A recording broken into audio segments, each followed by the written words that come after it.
aqui reunidos no nome de Jesus, para sermos mais uma vez alimentados pela palavra de Deus. Abra sua Bíblia em Esther, no capítulo 4. Esther, no capítulo 4. E vamos ver o que a palavra de Deus tem para a gente essa noite. Coisa boa com certeza, né? Aleluias. Esther capítulo 4. Fica e se senta e levanta, né? Mas os que podem, fica de pé, só para a leitura de um versículo. Os que podem.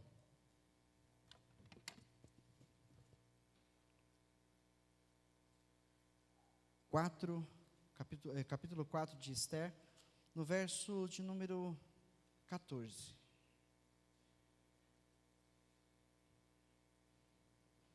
Eu vou pegar o 12, mas a chave da mensagem dessa noite é o 14, tá bom?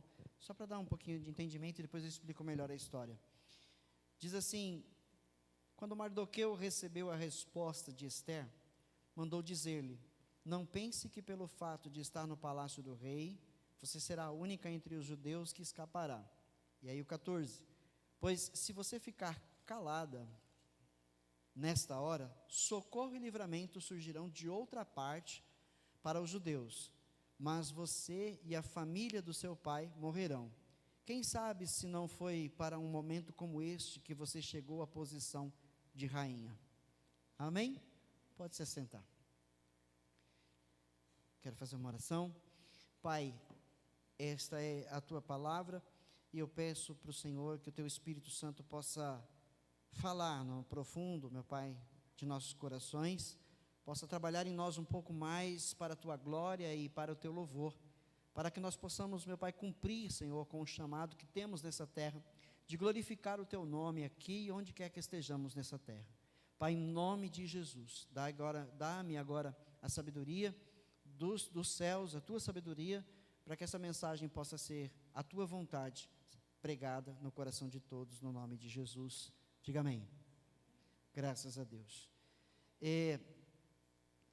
Esther, rainha Esther, uma judia, uma mulher judia, e que recebeu, vamos dizer, a grande dádiva de se tornar uma rainha, escolhida, né, por um rei de outra nacionalidade, escolhida, ele se apaixonou por ela e a fez rainha.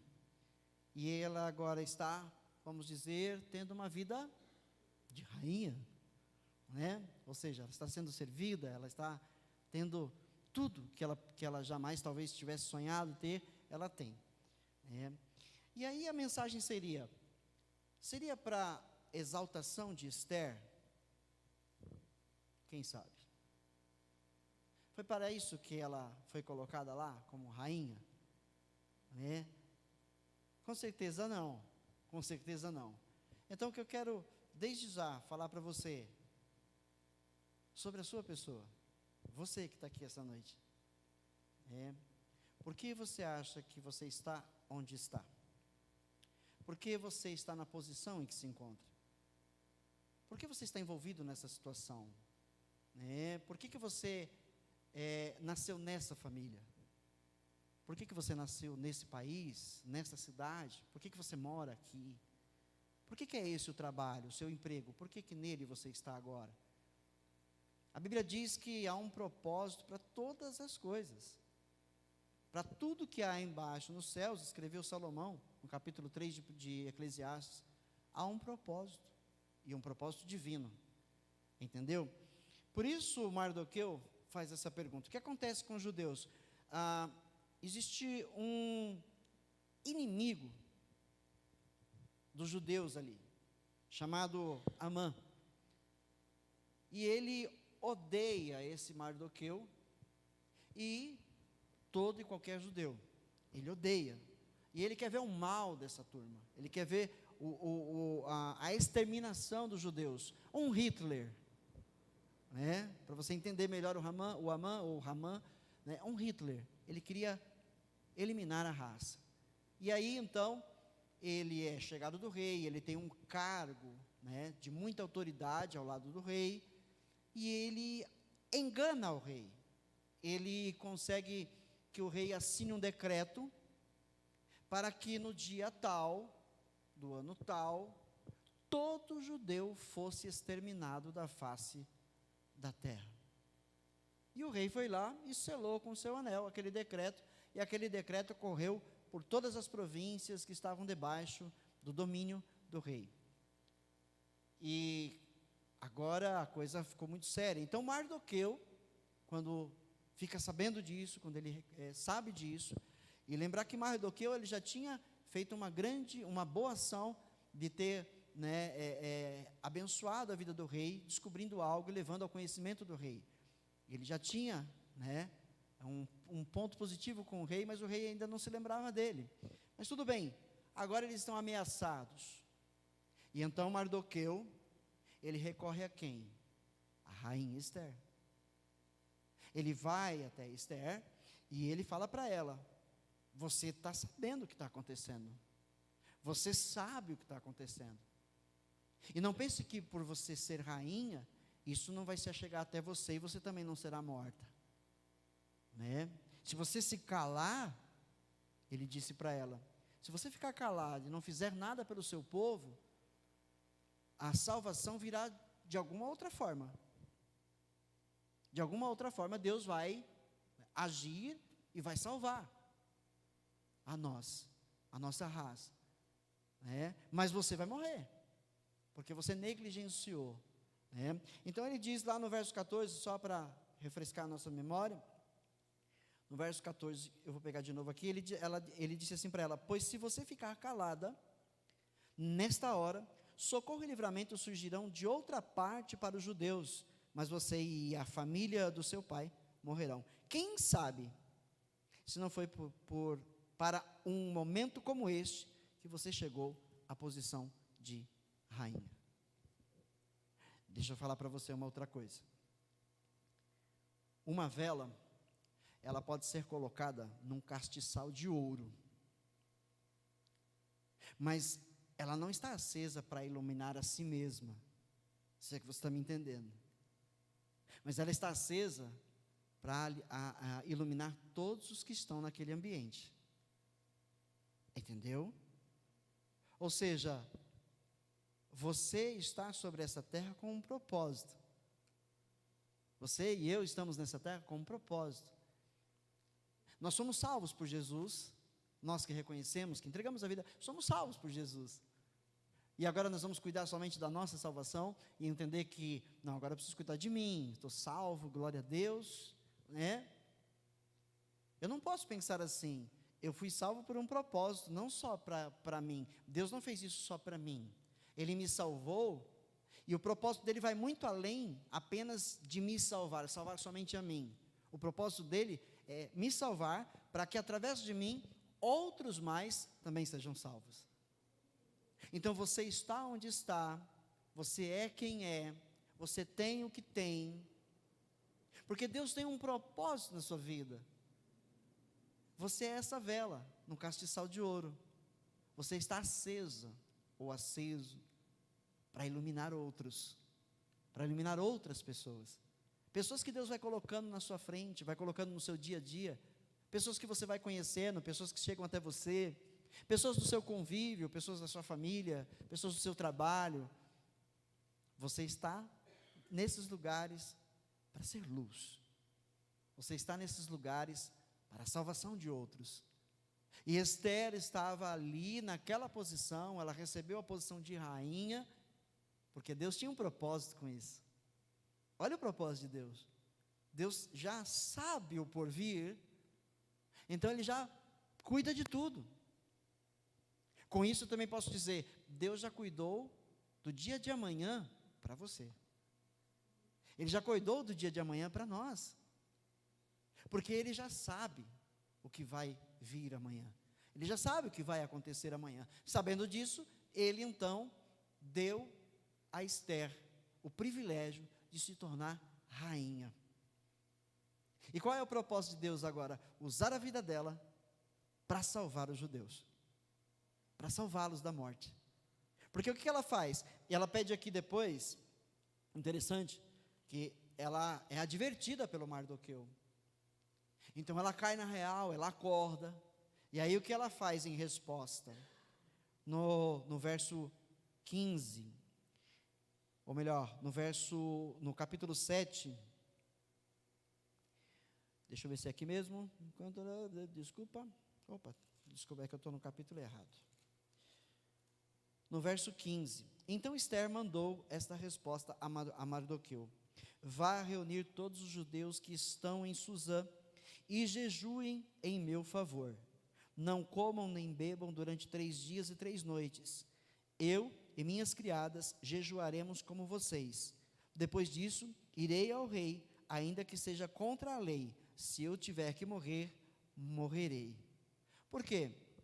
Dentro da lei, ali estabelecida pelo rei, uma de suas mulheres, porque ele tinha um harém, e a Esther, tinha os seus aposentos, mas ela não podia ir até o rei qualquer hora. Era seu marido, mas ela não podia ir até ele qualquer hora, a não ser que ele a chamasse. E agora é um caso de extrema urgência, ela tem que ir até ele, ela não pode esperar ele chamá-la. Então ela corre um sério risco de morrer, dele mandar matá-la, porque ela descumpriu uma lei, entenderam? Então, adiante, no verso 17 diz: Mardoqueu retirou-se e cumpriu todas as instruções de Esther, em frente do salão do rei. O rei estava no trono, de frente para a entrada. Quando viu a rainha Esther ali no pátio, teve misericórdia dela e estendeu-lhe o cetro de ouro que tinha na mão.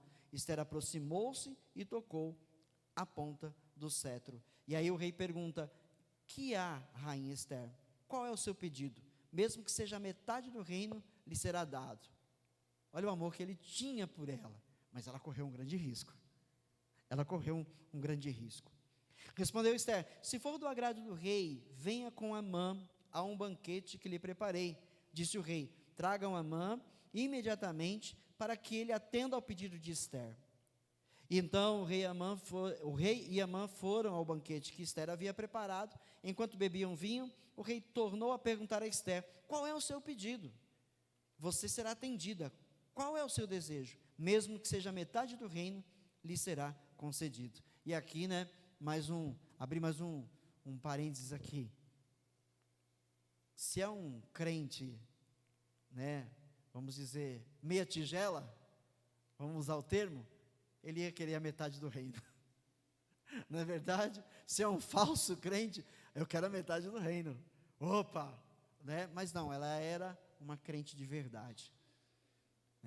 Ela amava Deus e amava seu povo, amava seus irmãos, ok? E aí, ela coloca aqui, adiante, no verso, onde eu parei? Verso 6. Enquanto bebiam vinho, o rei tornou a perguntar: qual é o seu pedido? Você vai ser atendida. Qual é o seu desejo? Mesmo que seja metade do reino, vai ser concedido. E o 7, e Esther respondeu: este é o meu pedido e o meu desejo. Se o rei tem consideração por mim, e se lhe agrada atender e conceder o meu pedido, que o rei e Amã venham amanhã ao banquete que lhes preparei. Então responderei à pergunta do rei. Eu vou continuar, tá? A história é tão legal, é tão bacana, mas depois eu continuo na mensagem aqui, para você entender o que Deus está falando para a sua vida, tá certo? No verso 9, naquele dia Amã saiu alegre e contente, o inimigo, inimigo de Deus, mas ficou furioso quando viu que Mardoqueu, que estava junto à porta do palácio real, não se levantou nem mostrou respeito em sua presença. Amã, porém, controlou-se e foi para casa. Reunindo seus amigos e Zeres, sua mulher, Amã vangloriou-se de sua grande riqueza, de seus muitos filhos e de como o rei havia honrado e promovido acima de todos os outros nobres e oficiais. Ele já tinha uma posição, para que fazer o que fez, E acrescentou Amã: além disso, sou o único que a rainha Esther convidou para acompanhar o rei ao banquete que ela lhe ofereceu. Ela me convidou para comparecer amanhã com o rei, mas tudo isso não me dará satisfação enquanto eu vir aquele judeu Mardoqueu sentado junto à porta do palácio real. Então Zeres, sua mulher e todos os seus amigos sugeriram Olha os amigos da onça. Mande fazer uma forca de mais de 20 metros de altura, e logo pela manhã peça ao rei que Mardoqueu seja enforcado nela. Assim você poderá acompanhar o rei ao jantar e alegrar-se. A sugestão agradou a Amã e ele mandou fazer a forca. Capítulo 6. Naquela noite o rei não conseguiu dormir, por isso ordenou que trouxessem o livro das crônicas do seu reinado e que o lessem para ele. E foi lido o registro de que Mardoqueu, olha Deus agindo. Deus está vendo você. Ele sabe quem está armando contra você.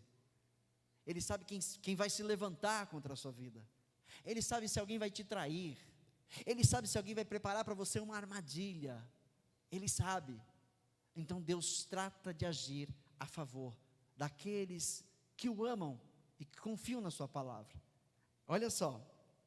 Então, ele colocou, né, ele viu aqui, Mardoqueu tinha denunciado, né, deixa eu pegar de novo aqui. Naquela noite, o rei não conseguiu dormir, por isso ordenou que trouxessem o livro das crônicas do seu reinado e que lessem para ele. E foi lido o registro de que Mardoqueu tinha denunciado Bigtã e Teres, 2 dos oficiais do rei, que guardavam a entrada do palácio e que haviam conspirado para assassinar o rei Xerxes. Que honra e reconhecimento Mardoqueu recebeu por isso? Perguntou o rei. Seus oficiais responderam: nada lhe foi feito. Deixa eu falar outra coisa para você. Às vezes, você fez um bem danado para alguém, e esse alguém não reconheceu, não lhe recompensou. Não fique bravo, não fique chateado, não murmure. Porque se você for olhar na palavra de Deus, isso aconteceu mais de uma vez. Me fez lembrar José, que interpretou o sonho de 2 homens, um copeiro e um padeiro do faraó. E ele tinha interpretado que um morreria e que o outro seria novamente honrado pelo faraó. E assim foi. Mas o copeiro, que foi ali novamente honrado pelo faraó, se esqueceu de José. E José ficou por mais um tempo preso. Mas quando Deus agiu, quando chegou o tempo de Deus exaltar José, ele fez com que o copeiro se lembrasse de José. E deu no que deu. José foi levantado como governador de todo o Egito. O homem mais importante de todo o Egito, abaixo do faraó. Então veja que isso aconteceu mais de uma vez, né? E agora nós temos aqui o Mardoqueu. Ele descobriu uma conspiração para matarem o rei. Ele denunciou, mas não recebeu nada por isso. Talvez um obrigado, né? Talvez uma cesta básica. E mais nada, né? Mas chegou o tempo. Deus tem tudo preparado para exaltar os seus. E chegou o dia de Mardoqueu. Nada foi feito. O rei perguntou: quem está no pátio? Ora, Amã havia acabado de entrar no pátio externo do palácio para pedir ao rei, o quê? O enforcamento de Mardoqueu na forca que ele lhe havia preparado. Como diz o ditado velho, o feitiço vira contra o feiticeiro, não é? 5. Os oficiais do rei responderam: é Amã que está no pátio. Façam-no entrar, ordenou o rei. Entrando Amã, o rei lhe perguntou: o que se deve fazer ao homem que o rei tem prazer de honrar? O que Amã pensou? Amã pensou consigo: chegou a minha vez, né? A quem o rei teria prazer de honrar, senão a mim? Por isso respondeu ao rei: ao homem que o rei tem prazer de honrar, ou seja, é o que eu quero que façam comigo, né? Então ele falou: é o que o rei vai fazer para mim, então eu vou fazer o melhor pedido possível. Ele disse assim: ordena que tragam um manto do próprio rei e um cavalo que o rei montou, e que ele leve o brasão do rei na cabeça. Em seguida, sejam o manto e o cavalo confiados a alguns dos príncipes mais nobres do rei, e ponham eles o manto sobre o homem que o rei deseja honrar, e o conduzam sobre o cavalo pelas ruas da cidade, proclamando diante dele: isto é o que se faz ao homem que o rei tem prazer de honrar. O rei ordenou então a Amã, e ele já ficou lá, né? Imagina a cara dele, né? esperando que fosse com ele a coisa. Vá depressa apanhar o manto e o cavalo, e faça a quem? Ao cara que você mais odeia, né? Em outras palavras, faça ao judeu Mardoqueu o que você sugeriu. Ele está sentado junto à porta do palácio real. Não omita nada do que você recomendou. Então Amã apanhou o cavalo, vestiu Mardoqueu com o manto e conduziu sobre o cavalo pelas ruas da cidade, proclamando à frente dele: isto é, ele devia estar sorrindo, né? Dizendo isso, né? Isto é que se faz ao homem que o rei tem prazer de honrar. Depois disso, Mardoqueu voltou para a porta do palácio real. Amã, porém, correu para a casa com o rosto coberto, muito aborrecido, e contou a Zeres, sua mulher, e a todos os seus amigos tudo o que lhe havia acontecido. Tanto os seus conselheiros como Zeres, sua mulher, lhe disseram: visto que Mardoqueu, diante de quem começou a sua queda, é de origem judaica, você não terá condições de enfrentá-lo. Sem dúvida, você ficará arruinado. E enquanto ainda conversavam, chegaram os oficiais do rei e às pressas levaram Amã para o banquete que Ester havia preparado. Quer que eu continue a história ou não? Então vamos lá. Porque isso aqui é fantástico, gente. Quando eu faço essa leitura aqui, eu vejo Deus agindo. É Deus agindo na tua vida. É que às vezes você não presta atenção, entendeu? Às vezes você não presta atenção que Deus está fazendo isso com você. Em algum momento Ele está fazendo, mas às vezes você não está prestando atenção. Ele está te exaltando. E logo mais você vai entender, né? Então vamos lá. 7, o capítulo. O rei e Amã foram ao banquete com a rainha Ester. E enquanto estavam bebendo vinho no segundo dia, o rei perguntou de novo: rainha Ester, qual é o seu pedido? Você será atendida, qual é o seu desejo? E ele repete: mesmo que seja a metade do reino, isso lhe será concedido. Então a rainha Ester respondeu: se posso contar com o favor do rei, e se isto lhe agrada, poupe a minha vida e a vida do meu povo. Este é o meu pedido e o meu desejo. Pois eu e meu povo fomos vendidos para destruição, morte e aniquilação. Se apenas tivéssemos sido vendidos como escravos e escravas, eu teria ficado em silêncio, porque nenhuma aflição como essa justificaria perturbar o rei. O rei Xerxes perguntou à rainha Ester: quem se atreveu a uma coisa dessas? Onde está ele? Respondeu Ester: o adversário e inimigo é Amã, esse perverso. E agora? Diante disso, Amã ficou apavorado na presença do rei e da rainha. Por quê? Ele enganou o rei. O rei caiu na armadilha do cara, né? Furioso, o rei levantou-se, deixou o vinho, saiu dali e foi para o jardim do palácio. E percebendo Amã que o rei já tinha decidido condená-lo, ficou ali para implorar por sua vida a rainha Ester. E voltando o rei do jardim do palácio ao salão do banquete, viu Amã caído sobre o assento onde Ester estava reclinada, e então exclamou: chegaria ele ao cúmulo de violentar a rainha na minha presença e em minha própria casa? O cara se deu ainda mais mal pela posição em que ele foi encontrado pelo rei. Olha só o que acontece com aqueles que se levantam contra os filhos de Deus, contra aqueles que temem a Deus, que amam a Deus, que confiam em Deus, que fazem o bem ao invés do mal.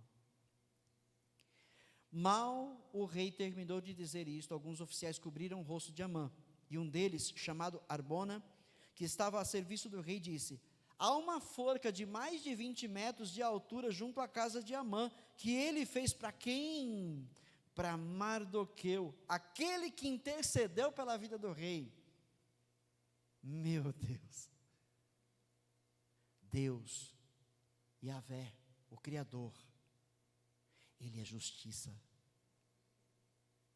Não queira você fazer justiça com as suas próprias mãos, quando alguém faz o mal para você. Entrega nas mãos de Deus. Pode não ser imediatamente, pode não ser amanhã, mas é no tempo de Deus. Deus fará justiça por você. Entendeu? Por isso você não tem que guardar raiva no teu coração, por isso você não tem que ter ódio, por isso você não tem que guardar rancor, por isso você não tem que guardar mágoa. porque Deus faz justiça por aqueles que o amam. Amém? Então o rei ordenou: enforquem-no nela. Assim Amã morreu na forca que tinha preparado para Mardoqueu, e a ira do rei se acalmou. Mas e agora? E o dia da matança? O rei, ele escreve um novo decreto. Ele fala para Esther: pensem em alguma coisa. Agora, nas minhas palavras, pensem em alguma coisa. Escrevam lá um novo decreto e eu vou selar com o meu anel. E então, Mardoqueu teve a ideia e disse para Esther: fala para o rei, vamos escrever aqui que nós teremos o direito de nos defender nesse dia, que nós poderemos revidar, que nós poderemos usar nossas armas contra aqueles que vierem contra nós. E assim o rei aceitou, selou, e naquele dia os judeus revidaram e venceram a batalha. É assim para a vida de todos os que amam a Deus e temem-no, e guardam seus mandamentos, fazem sua vontade. Entendeu? Voltando para a mensagem que eu comecei, que eu não resisti isso aqui, né? Voltando, e aí? Tudo isso, depois de tudo isso dito para você, de você ouvir essa história, você também é alguém em quem Deus tem propósitos. Você não está sobre esse mundo por um acaso. Você não nasceu de um acidente, você não nasceu por um acaso. Você nasceu pela vontade de Deus. Deus já tinha você no coração antes deste mundo existir. Então, quando você nasceu, foi propósito de Deus. Então, agora você tem que entender isso e fazer o que tem que ser feito. Olha, em Mateus, no capítulo 5, Jesus disse assim aos discípulos, no versículo 13 em diante. Mateus 5, 13 em diante. Vou dar um tempinho para ela colocar aqui, para quem está sem Bíblia acompanhar. Isso Jesus falou para os discípulos, e é claro, é para nós também. Porque ele disse para os discípulos antes dele subir aos céus: vão e façam discípulos de todas as nações, batizando-os em nome do Pai, do Filho e do Espírito Santo, e ensinando-os tudo o que eu vos ensinei. Então, ele disse: vocês são luz, façam os outros entenderem que eles também são. Quem está aqui comigo essa noite? É luz. Amém? É sal. Tem que fazer a diferença. Jesus disse: vocês são o sal da terra. Mas se o sal perder o seu sabor, como restaurá-lo? Não servirá para nada, exceto para ser jogado fora e pisado pelos homens. Amém? Então você não está aqui por um acaso. Você não está aqui para viver sua vida só para você. Eu e você não estamos aqui para vivermos a nossa vida só para nós mesmos, só para a nossa família. Não fomos salvos para sermos exaltados por Deus, somente ficar isso entre nós. Deus nos salvou com um propósito ainda maior, por causa de outros mais que ainda estão na escuridão, e em breve vão conhecer você. Em breve, essas pessoas vão te conhecer. Em breve você vai se apresentar para essas pessoas. Em breve, vocês talvez vão trabalhar juntos. Entendeu? Então você não pode se esconder. Você é a vela no castiçal de ouro. Você está acesa para iluminar todos os que estiverem ao seu redor. E ele vai mais adiante, né? Ele continua aqui, no verso 14. Vocês são a luz do mundo. A luz do mundo. Não se pode esconder uma cidade construída sobre um monte. E também ninguém acende uma candeia, uma lâmpada, e a coloca debaixo de uma vasilha. Ao contrário, coloca-a no lugar apropriado, no teto, e assim ilumina a todos os que estão na casa. Assim brilha a luz de vocês diante dos homens, para que vejam as suas boas obras e glorifiquem ao Pai de vocês, que está nos céus. Entendeu quem você é? Você entendeu quem é você? Olha, posso dizer mais uma coisa. Talvez nós, anteriormente, éramos zeros. Que valor tem um 0? Nenhum. Até que se coloque diante dele um outro algarismo. Se colocar um 1 diante de um 0, ele não é mais 0. Ele é o quê? Um 10. Entendeu? E se colocar mais zeros, imagine, isso é o que Deus quer fazer na vida de todos vocês. Esse é o valor que Deus dá a vocês, dá a cada um de nós. Amém? Outra coisa, eu vou para o último capítulo, o último texto a ser lido aqui. 1 Coríntios 12. 1 Coríntios capítulo 12. No verso 12 também.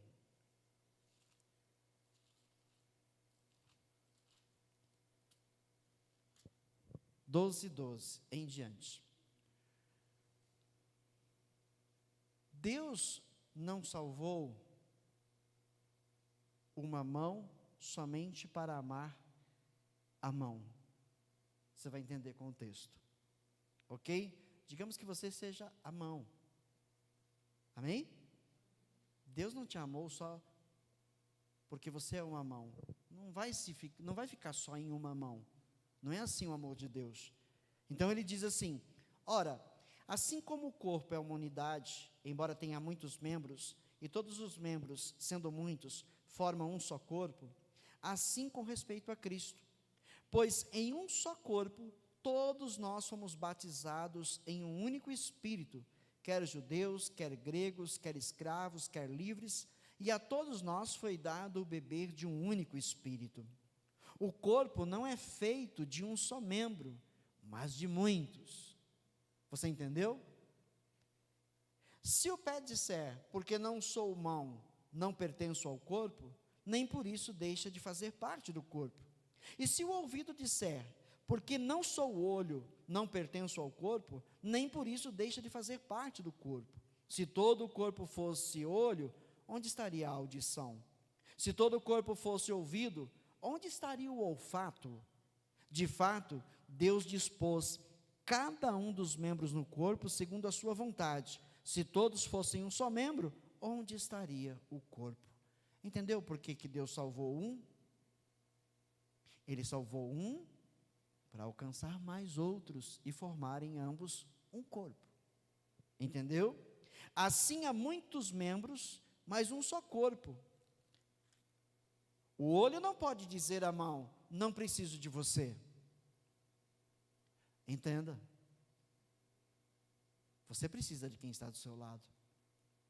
Você precisa de quem está atrás de você. Você precisa de quem está lá trabalhando do seu lado. Ainda que seja aquela pessoa chata, você precisa dela. Ninguém vive sem depender de outros. Ninguém é capaz de viver sozinho sem depender de ninguém. Por mais solitário que essa pessoa seja, viva, ela depende de outros. Ela come por ela mesma, ela se veste por ela mesma, tudo é ela que fabrica, tudo é ela que faz. Então veja que essa pessoa depende de tantos outros. Então nós dependemos uns dos outros. Até daquela pessoa que às vezes a gente olha assim, nossa, eu não aguento mais, esse aqui não dá mais para ouvir, a gente precisa dele também. Eu me lembro na época do Covid, que fechou tudo, ninguém podia sair de casa e tal. Aí postaram, fizeram porque o povo não perdoa, né? Aí fizeram lá um meme lá, né? O cara tá assim, com o portão aberto. Testemunhas de Jeová, cadê vocês? Vem aqui para a gente bater um papo. Né? Por quê? Porque sumiu todo mundo. Sumiu todo mundo. E a gente ficou isolado. Que loucura. Que tédio. Quantas pessoas adquiriram depressão nesse tempo, porque ficaram sozinhas. Entendeu? Aí fizeram essa brincadeira. Porque os testemunhas de Jeová, quando é no domingo, está lá às 7 horas da manhã, batendo na porta, ou tocando a campainha. Misericórdia, meu Deus do céu. A gente trabalhou uma semana inteira, cansado, só no domingo dá para dormir um pouquinho mais, está lá, e fica lá esperando a gente. Né? Não é? Mas no tempo do Covid, todo mundo ficou com saudade deles. Não é interessante, porque nós dependemos de pessoas, nós dependemos uns dos outros. A gente tem que levar isso em conta, ou seja, então, Deus me salvou, mas o intuito não é salvar só a mim. O intuito é fazer de mim alguém, né, que possa levar a salvação a outros, levar essa mensagem salvadora a outros, para que outros façam o mesmo, e assim cresceu o reino de Deus na terra, e assim a igreja alcançou os 4 cantos do planeta, discípulos fazendo discípulos, e Jesus sendo glorificado. Entendeu? Entenda que você é alguém de muito valor para Deus, onde você está agora. Talvez você esteja chateado, né? Talvez você esteja chateada, talvez você esteja inconformado, mas é propósito de Deus esse momento na sua vida. É propósito de Deus. E logo mais você vai entender. E quando Deus, né, esclarecer isso para mim, você vai se alegrar. Você vai dizer: Deus, muito obrigado e me perdoa porque eu estava murmurando. Nada que acontece nessa vida com as nossas vidas é sem propósito. A gente só precisa entender os propósitos. E alguns a gente não vai entender logo de cara, vai demorar. Então, se não conseguiu entender, não fique preocupado.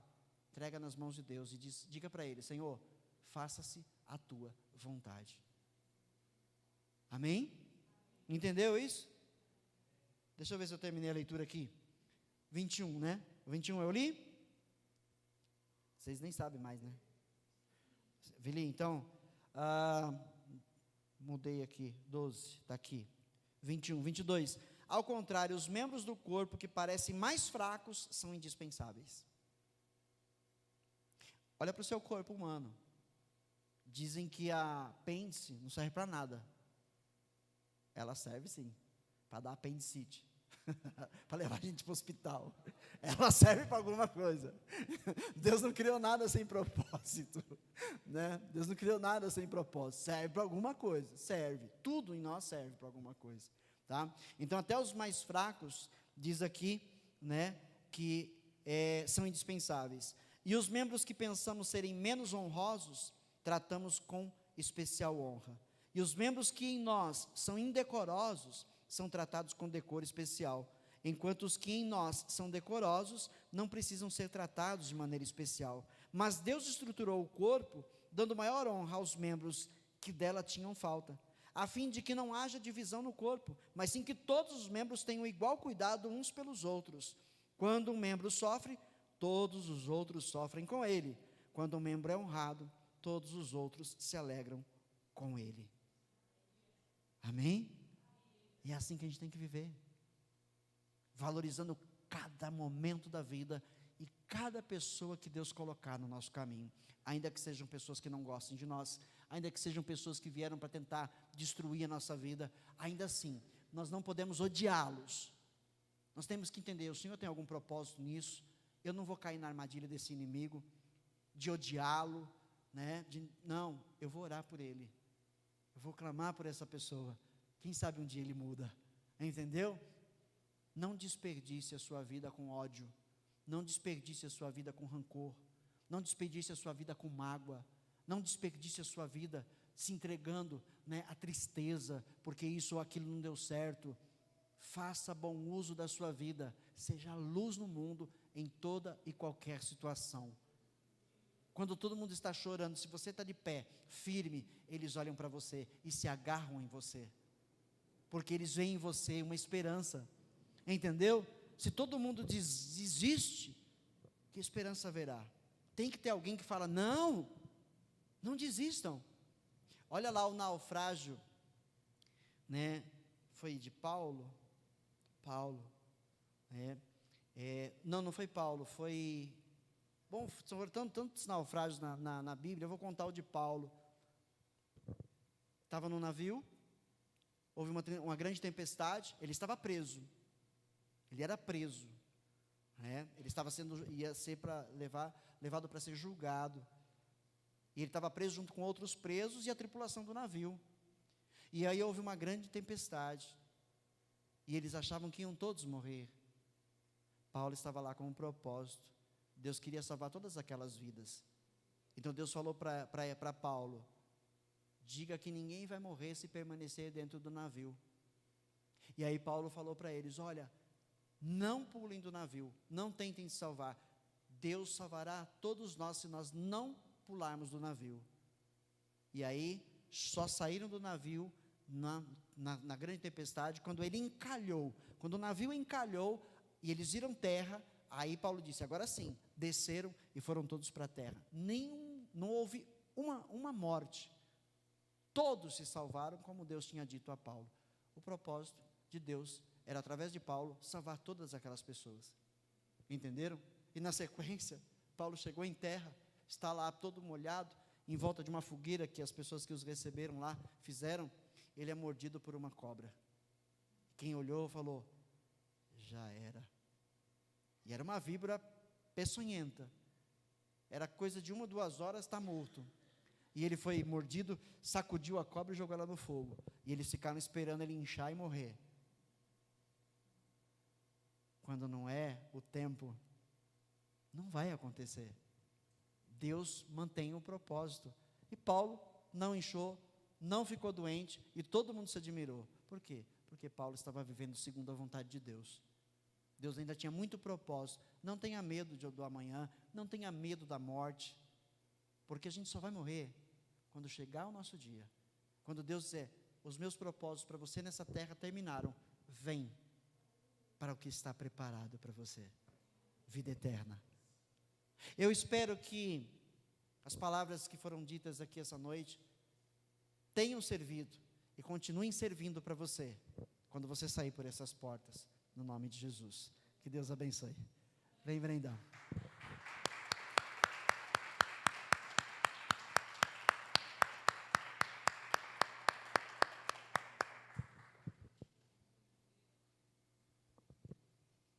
Amém.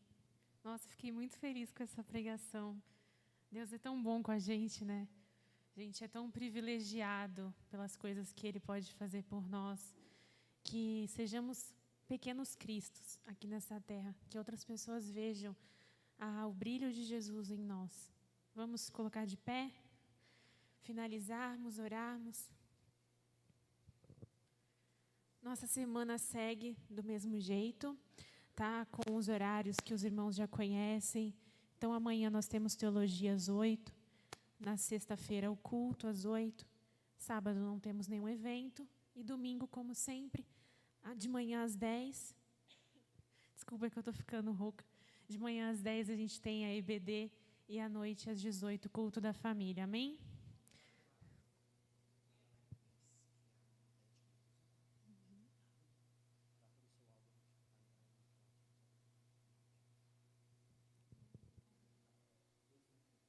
Amém. Que o Senhor me faça lembrar, porque a minha memória é horrível. Inês e Álvaro, vamos orar por essas duas pessoas, tá? Que precisam aí de um socorro na saúde. Amém? Senhor Jesus, nós agradecemos, Pai, por este culto maravilhoso que tivemos. Nós agradecemos porque o Senhor é bom, o Senhor é justo, o Senhor é magnífico, generoso, por ter nos proporcionado um momento tão maravilhoso como esse. Desde o início até o final, o Senhor falou aos nossos corações, o Senhor constrangeu as nossas almas e preparou, Pai, o terreno para que a sua palavra fosse plantada em nossas vidas. Obrigada, Senhor. Que tudo que foi dito nessa noite possa reverberar, Senhor, de uma forma poderosa em nossos corações e no nosso dia a dia. Que jamais esqueçamos, Senhor, das suas maravilhas, das suas promessas e de como o Senhor tem propósitos maravilhosos e profundos para cada um de nós. Que mesmo na dor, na dificuldade, na tempestade, consigamos enxergar, Senhor, bonança, consigamos enxergar o melhor de Ti, em nome do Senhor Jesus. Nós te pedimos pela vida, Senhor, tanto da Inês quanto do Álvaro. São duas pessoas, Pai, que nesse instante precisam do médico dos médicos agindo em suas vidas. São, Pai, duas almas preciosas para Ti, que precisam, Senhor, do Teu socorro, da Tua ajuda. Por isso, como igreja, nós intercedemos aqui juntos, como um corpo, pela vida deles, Senhor. Acampa os Teus anjos onde eles estiverem. Envie, Senhor, o milagre, envie o livramento, o escape, restaura o organismo deles, as suas forças, revigora a sua saúde em nome de Jesus. E nós estendemos essa mesma oração para todos aqueles que possam estar passando por alguma debilidade física, Senhor, ou mental, que essas pessoas alcancem o favor de Ti. que elas sejam curadas, que elas sejam visitadas, seja num leito de dor no hospital ou em casa, onde estiverem, Senhor. Age, Pai, age em favor deles. Oramos no nome do Teu Filho amado Jesus Cristo. Obrigada mais uma vez por este culto. Leve a cada um de nós debaixo da Tua santa e gloriosa presença. Que estejamos protegidos em nosso caminhar, Pai. E que o restante dessa semana seja assim poderoso, incrível, grandioso. Que vivamos grandes momentos contigo e com os nossos irmãos. Em nome de Jesus. Amém. Amém. Graças a Deus. Espero vocês na sexta-feira. Aos alunos da teologia, espero amanhã, às 20 horas. A gente está tendo aí umas aulas muito legais nas quintas-feiras. O nosso módulo em teologia chama-se hermenêutica. Um nome esquisito, né? Mas é muito legal, porque assim, a gente dentro desse módulo, a gente vai aprender muito sobre a interpretação bíblica, né? Para a gente ter uma interpretação correta da palavra de Deus, né? A gente tem que compreender melhor, aprender essas técnicas que são o próprio Deus nos deu delas, para que a gente possa aprender a interpretação da Bíblia. Então essas aulas são muito legais. Se alguém quiser vir conhecer, amanhã às 20 horas, a gente vai estar reunido aí, os alunos comigo. Quem queira conhecer, será bem-vindo no nome de Jesus. Participa de uma aula, se gostar, continua, tá ok? Então agora nós vamos receber a bênção do Senhor. Eu quero dar aqui, pela palavra, estende as suas mãos, assim. O Senhor te abençoe e te guarde. Jesus faça resplandecer o seu rosto sobre ti e te conceda graça. E o Santo Espírito volte para ti o teu rosto e te dê a paz. Diga amém. Que o Senhor os acompanhe no seu retorno. Uma ótima noite, um bom fim de semana adiante aí que está chegando, né? Amanhã já é quinta-feira. E que vocês sejam luz, porque vocês foram feitos para isso. Amém? Vamos com Deus.